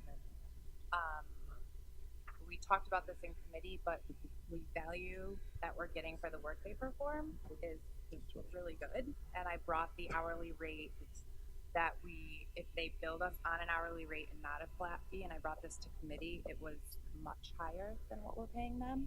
I'm not really comfortable discussing that in open session right now. no, and I'm from. So you answered my question. So thank you. Yep. Discussion. Supervisor Thomas? Will Bartlett and Pontiff still be representing us on like Westmount and the Siemens issue, if there should be any issues, because they represented us in the past on that? Or are we going to bring on new counsel for that? Westmount is included in this contract. Any outstanding issues for that? Siemens, we contracted out separately from these issues, so if that ever came up again, we would probably have to do a different contract. Okay. So this resolution deals just with labor-related issues. Just Amanda, if you could, just a clarification on the question on the scope of service. For the prior resolution 496, there was a correction that was done to that to remove any reference to other office matters. So it would be just the labor and Westmount. When this second resolution came up to continue 496, somehow it didn't transfer over. So what happened was we historically just copied that one forward. We fixed 496, but somehow we missed it on 84, so we'll fix that. Thank you. Thank you. Further discussion on any resolutions? I think Ms. Bramer, Supervisor Bramer, I will defer. you beat Supervisor McGowan. Yes, I just, for resolution 91, I just had a question because it was just thrown in there and I didn't have time to, really didn't know anything about it until I saw the revised. You know, $7,000 for time clocks. And everybody I've seen in the different departments I've been walking with all has computers on their desk. And it seems like a lot of businesses that I do work at, everybody seems to sign in by the computer. And I'm just wondering, you know, is this something we need to look at? That's a lot of money for 4 clocks. Why everybody has something that sits right in their desk, and we get a more efficient time when people arrive and when people are leaving from their desk. It was just my question. Without objection, I think a technical response might be I needed. believe there's an older resolution that says the county requires biometric, and so the clock is a fingerprint scanner on it. So we're requiring ourselves to do that, and we have to get the clock from the vendor. And they're proprietary, so we can't even shop around. So yeah, they are expensive, but I think we're requiring that of ourselves right now. So it takes fingerprint, eye scan, blood sample, and a punch. DNA. Okay. Okay. Well, I can understand the expense now. Thank you. Any other discussion on any resolutions now, Ms. Bramer? Thank you. On 86, I just wondering if we could have a quick discussion, Supervisor Molina, about whether continuing this 150K forward is appropriate given the shift and increase that we gave to the CDB this year. Well, it's in the budget already, but just so you noted, and I did speak to the attorney on it, and if it came up, I had an answer for it. Actually, it's only 75, because that's the total amount. The state gives us 50% of that money to give to them. So, but it's still in our budget, and it's that's. Are we looking at that contract to see if the services are overlapping with what the CVB is gonna start doing? That we've already taken care of, and we've been working with the CVB on certain things that they want to overlap on what we are. We're working on all those problems right now, but it's pretty much under control.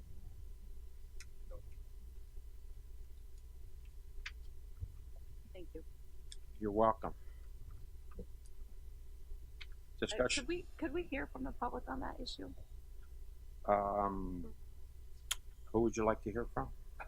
Mr. Dietrich? Without objection, Mr. Dietrich, expert witness. Yeah. Yeah, expert. I rent rooms.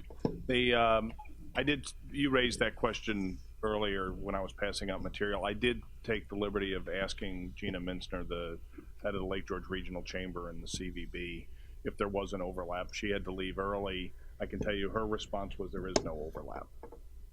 And there's not. And is it a good use of funds? Her answer was yes. Thank you. Further discussion on resolutions? And I will close. Oh, Mr. Wild, just under the wire. This is more of a procedural question. I do have a couple of statements and questions I'd like to make related to resolutions in general and something else related to the seniors. Is this the time to do that, or is there another opportunity? I think that given the resolutions in front of us, I would say that if you wish to, is there a specific resolution in front of us? Not a specific one, just resolutions in general. Just general resolutions. Without objection? Mr. Wild. Thank you. The floor is yours.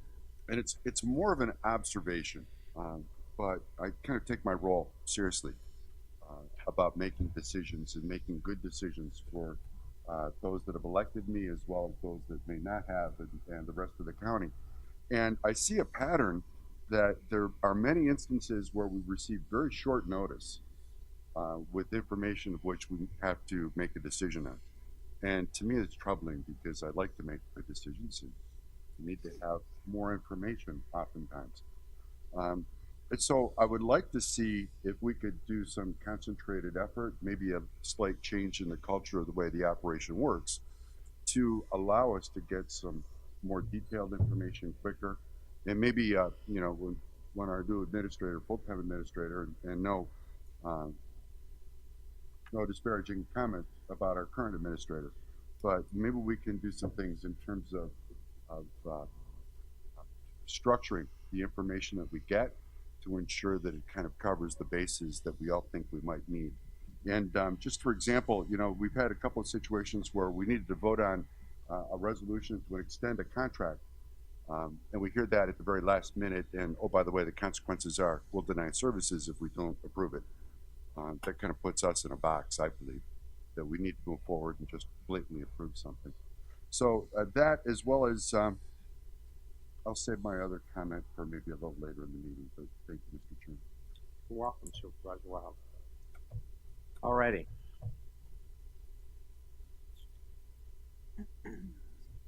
Vote on resolutions. Resolution 46, making supplemental appropriations. Mr. Driscoll? Yes. Mrs. Frazier? Yes. Mr. Simpson? Yes. Ms. Hogan? Yes. Mr. Merlino? Yes. Mr. Stroud? Mr. Wild? Yes. Mr. Beatty? Yes. Mr. McGowan? Yes. Mr. Sokol? Yes. Mr. Thomas? Yes.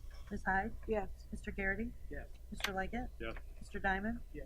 Mr. McDevitt? Yes. Ms. Bramer? Yes. Mr. Loeb? Yes. Chairman Conover? Yes. Resolution 47, amending Warren County budget for 2018. Mr. Driscoll? Yes. Mrs. Frazier? Yes. Mr. Simpson? Yes. Ms. Hogan? Yes. Mr. Merlino? Yes. Mr. Stroud? Yes. Mr. Wild? Yes. Mr. Beatty? Yes. Mr. McGowan? Yes. Mr. Sokol? Yes. Mr. Thomas? Yes. Ms. Hyde? Yes. Mr. Garrity? Yes. Mr. Leggett? Yes. Mr. Diamond? Yes. Mr. McDevitt? Yes. Ms. Bramer? Yes. Mr. Loeb? Yes. Chairman Conover? Yes. Resolution 61, authorizing agreement with Village of Lake George for administration of the 2012 and 2014 local waterfront revitalization plan funding awards.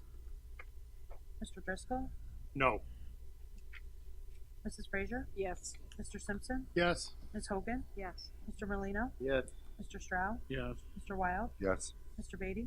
Yes. Mr. McGowan? Yes. Mr. Sokol? Yes. Mr. Thomas? Yes. Ms. Hyde? Yes. Mr. Garrity? Yes. Mr. Leggett? Yes. Mr. Diamond? Yes. Mr. McDevitt? Yes. Ms. Bramer? Yes. Mr. Loeb? Yes. Chairman Conover? Yes. Resolution 63, appointing members of the Professional Advisory Committee. Mr. Driscoll? Abstain. Mrs. Frazier? Yes. Mr. Simpson? Yes. Ms. Hogan? Yes. Mr. Merlino? Yes. Mr. Stroud? Yes. Mr. Wild? Yes. Mr. Beatty? Yes. Mr. McGowan? Yes. Mr. Sokol? Yes. Mr. Thomas? Yes. Ms. Hyde? Yes. Mr. Garrity? Yes. Mr. Leggett? Yes. Mr. Diamond? Yes. Mr. McDevitt? Yes. Ms. Bramer? Yes. Mr. Loeb? Yes. Mr. Conover? Yes. Resolution 69, amending Resolution 507 of 2017, which authorized agreement with Northeast Parent and Child Services. Mr. Driscoll? Abstain, please. Mrs. Frazier? Yes. Mr. Simpson? Yes. Ms. Hogan? Yes. Mr. Merlino? Yes. Mr. Stroud? Yes. Ms. Wild? Yes. Mr. Wild? Yes. Mr. Beatty? Yes. Mr. McGowan? Yes. Mr. Sokol? Yes. Mr. Thomas? Yes. Ms. Hyde? Yes. Mr. Garrity? Yes. Mr. Leggett? Yes. Mr. Diamond? Yes. Mr. McDevitt? Yes. Ms. Bramer? Yes. Mr. Loeb? Yes. Chairman Conover? Yes. Resolution 87, amending table of organization and Warren County salary and compensation plan for 2018. Mr. Driscoll? Yes. Mrs. Frazier? Yes. Mr. Simpson? Yes. Ms. Hogan? Yes. Mr. Merlino? Yes. Mr. Stroud? Yes. Mr. Wild? Yes. Mr. Beatty? Yes. Mr. McGowan? Yes. Mr. Sokol? Yes. Mr. Thomas? Yes. Ms. Hyde? Yes. Mr. Garrity? Yes. Mr. Leggett? Yes. Mr. Diamond? Yes. Mr. McDevitt? Yes. Ms. Bramer? Yes. Mr. Loeb? Yes. Chairman Conover? Yes. Resolution 91, authorizing county treasurer to transfer funds from computer reserve fund to department budgets. Mr. Driscoll? Yes. Mrs. Frazier? Yes. Mr. Simpson? Yes. Ms. Hogan? Yes. Mr. Merlino? Yes. Mr. Stroud? Yes. Mr. Wild? Yes. Mr. Beatty? Yes. Mr. McGowan? Yes. Mr. Sokol? Yes. Mr. Thomas? Yes. Ms. Hyde? Yes. Mr. Garrity? Yes. Mr. Leggett? Yes. Mr. Diamond? Yes. Mr. McDevitt? Yes. Ms. Bramer? Yes. Mr. Loeb? Yes. Chairman Conover? Yes. Resolution 92, authorizing appropriation of funds from vehicle reserve. Mr. Driscoll? Yes. Mrs. Frazier? Yes. Mr. Simpson? Yes. Ms. Hogan? Yes. Mr. Merlino? Yes. Mr. Stroud? Yes. Mr. Wild? Yes. Mr. Beatty? Yes. Mr. McGowan? Yes. Mr. Sokol? Yes. Mr. Thomas? Yes. Ms. Hyde? Yes. Mr. Garrity? Yes. Mr. Leggett? Yes. Mr. Diamond? Yes. Mr. McDevitt? Yes. Ms. Bramer? Yes. Mr. Loeb? Yes. Chairman Conover? Yes. Resolution 95, establishing 2018 road fund projects. Mr. Driscoll? Yes. Mrs. Frazier? Yes. Mr. Simpson? Yes. Ms. Hogan? Yes. Mr. Merlino? Yes. Mr. Stroud? Yes. Mr. Wild? Yes. Mr. Beatty? Yes. Mr. McGowan? Yes. Mr. Sokol? Yes. Mr. Thomas? Yes. Ms. Hyde? Yes. Mr. Garrity? Yes. Mr. Leggett? Yes. Mr. Diamond? Yes. Mr. McDevitt? Yes. Ms. Bramer? Yes. Mr. Loeb? Yes. Chairman Conover? Yes. Resolution 96, increasing capital project H374 Warrensburg Fuel Farm. Mr. Driscoll? Yes. Mrs. Frazier? Yes. Mr. Simpson? Yes.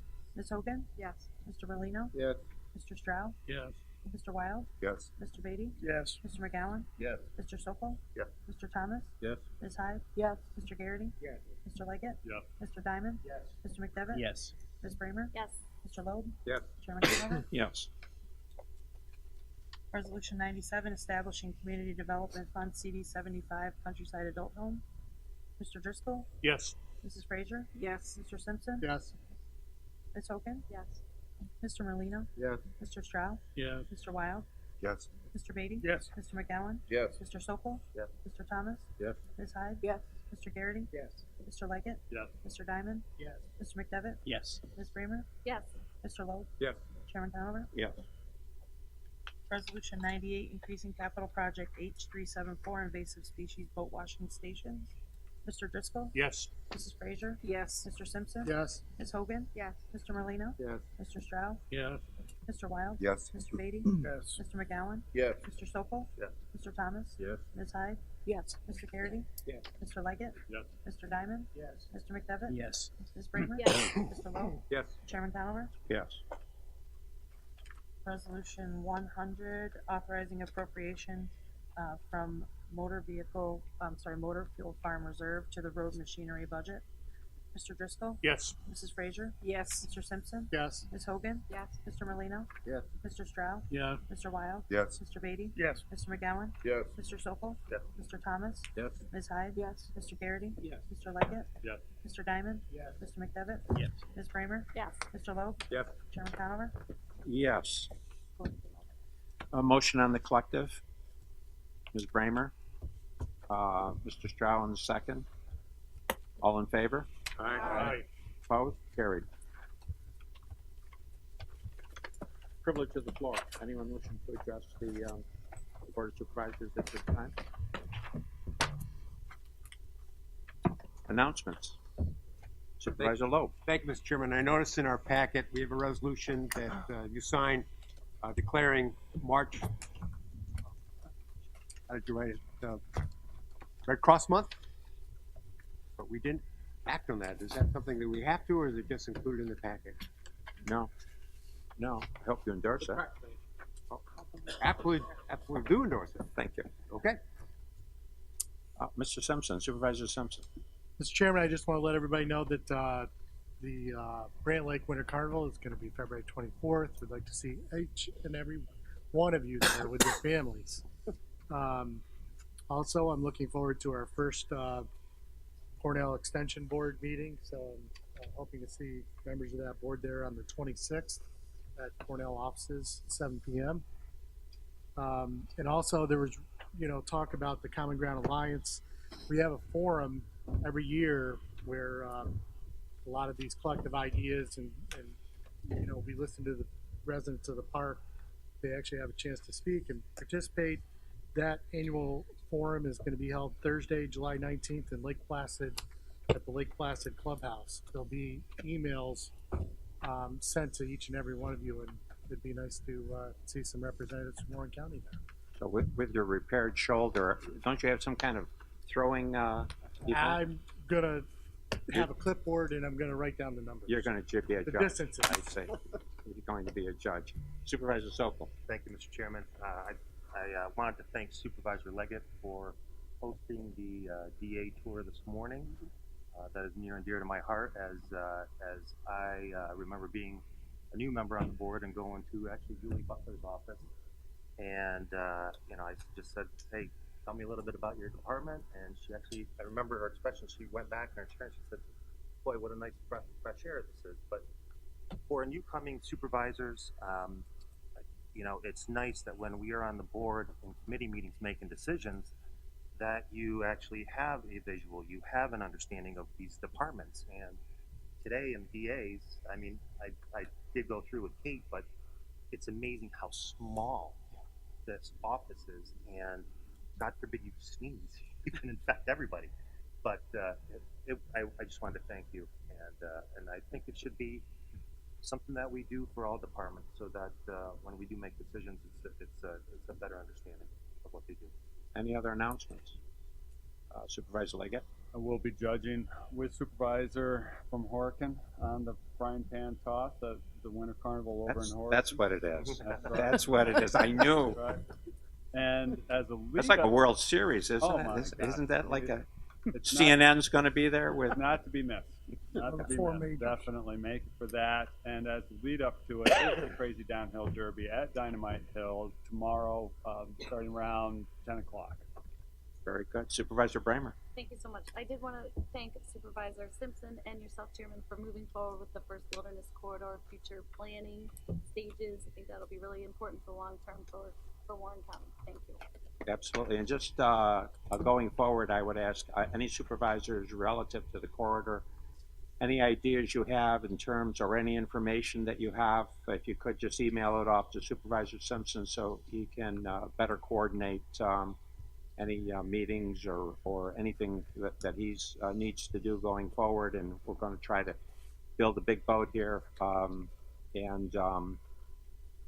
But again, any ideas throughout this process, don't hesitate shooting an email to Matt. I think it would be appreciated, and I know he'll get back to you. Motion to adjourn. Ms. Frazier, Mr. Simpson on the second.